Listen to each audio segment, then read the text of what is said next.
రేవంత్ రెడ్డి గారు ఇంటుడు కదా మీకు శాపాలు తప్ప మీరు ఒక్కడనే మెచ్చుకోవడం ఉన్నాడా?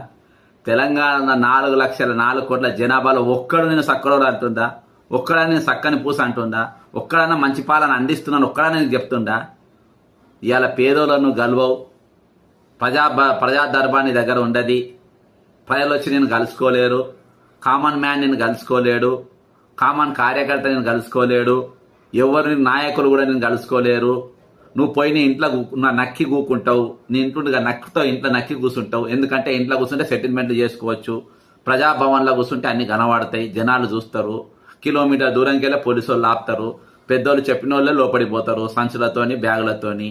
కాబట్టి నా దొంగతనాలు బయటపడద్దు, అందుకని నేను ఇంట్లో కూర్చుంటాను, నువ్వు కూర్చుంటావు. సామాన్యులు చెప్పుకునే పరిస్థితి అక్కడ ఉండదు. కాబట్టి ఈరోజు జరుగుతున్న తట్టంగం అంతా ఇదే, దీనికి మించి ఏం లేదు. ఈరోజు సామాన్యుల ఇండ్లు, పేదోళ్ళ ఇండ్లు ఆయన 2 ఎకరాలు అమ్ముకొని తెచ్చుకొని వచ్చి ఇక్కడ ఇల్లు కట్టుకున్నాడు. ఆయన పత్రాలు మీరు చూడాలి, ఆయన ఖైదాలు చూడాలి, ఇది కరెక్ట్ ఉందా లేదా అని చెప్పాలి. ఆడ రెవెన్యూ సిబ్బంది అక్కడ ఉండాలి, చెరువు అయితే ఇరిగేషన్ సిబ్బంది అక్కడ ఉండాలి. ఇది ప్రభుత్వం అని చెప్పేసి అది చెప్పాలి, చెప్పిన తర్వాత ఈ పని చేయాలి. కానీ మీరు ఇష్టం వచ్చినట్టుగా ఈరోజు వ్యవహరించుకుంటే ఇండ్లు గులగొట్టడం దరిద్రం పాడుగాను.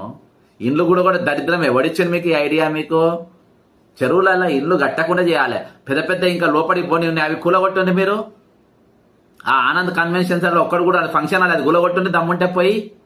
వాసవి ఇంకెవరు దిగలే అని పోయి కూలగొట్టుంది మీరు. ది ప్రెస్టేజ్ ఎవడు దిగలే ఇంకా కూలగొట్టుంది మీరు. అక్కడ తోక నరసింహారెడ్డి, తోక శ్రీనివాస్ రెడ్డి అక్కడ కూలగొట్టింది కదా మీరు అప్ప చెరువు కాడ. అట్లా అది కూడా ప్రెస్టేజ్ గులగొట్టింది మీరు. అవన్నీ ఏమో గులగొట్టారు, ఇవేమో టైం ఇవ్వకుండా సాయంత్రం చెప్తాను, రాత్రి కాల్ చేసుకొని ఎక్కడికి పోతారు వాళ్ళు? రాత్రి ఏడుంటారు మీరు? మీరు డబుల్ బెడ్రూమ్ ఇండ్లు ఇచ్చిండ్రా వీళ్ళకు?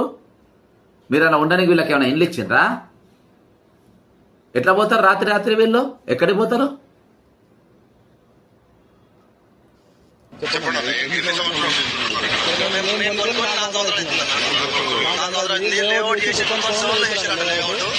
సరైన నెంబర్ 1 లో ఉందని చెప్పి వీళ్ళు వచ్చి కొనుక్కుంటారు. పొద్దున వచ్చి 6 గంటలకు వచ్చారు, 6 గంటలకు వచ్చారు, సామాన్ లేదు, నోటీస్ ఏమి ఇవ్వలేదు. మేము 5 సంవత్సరాల నుంచి హౌస్ ట్యాక్స్ కడుతున్నాము, కరెంట్ బిల్లు ఉన్నాయి, నల్ల బిల్లు ఉన్నాయి, అన్ని ఉన్నాయి. గవర్నమెంట్ ఇచ్చింది మాకు పర్మిషన్, లేఅవుట్ కి పర్మిషన్ ఇచ్చిండు. మరి లేఅవుట్ చేసినప్పుడు ఎందుకు పర్మిషన్ ఇచ్చారు? మరి గవర్నమెంట్ ఎల్ఆర్ఎస్ కట్టినారు, మున్సిపల్ లో పర్మిషన్ 2019 లో పర్మిషన్ తీసుకున్నాం. పర్మిషన్ కాపీ ఉంది, హౌస్ ట్యాక్స్ ఉంది, 5 సంవత్సరాల హౌస్ ట్యాక్స్, ప్రాపర్టీ ట్యాక్స్ మొన్న కూడా వచ్చి కట్టుకోండి మున్సిపాలిటీ వాళ్ళు. సరే వాళ్ళు ఎవరు కోర్టులు వేస్తున్నారంటే కోర్టు కేసు కూడా నడుస్తుంది. వీళ్ళు పొద్దున వచ్చినారు, మొత్తం ఏం లేదు, నోటీస్ కాదు కదా.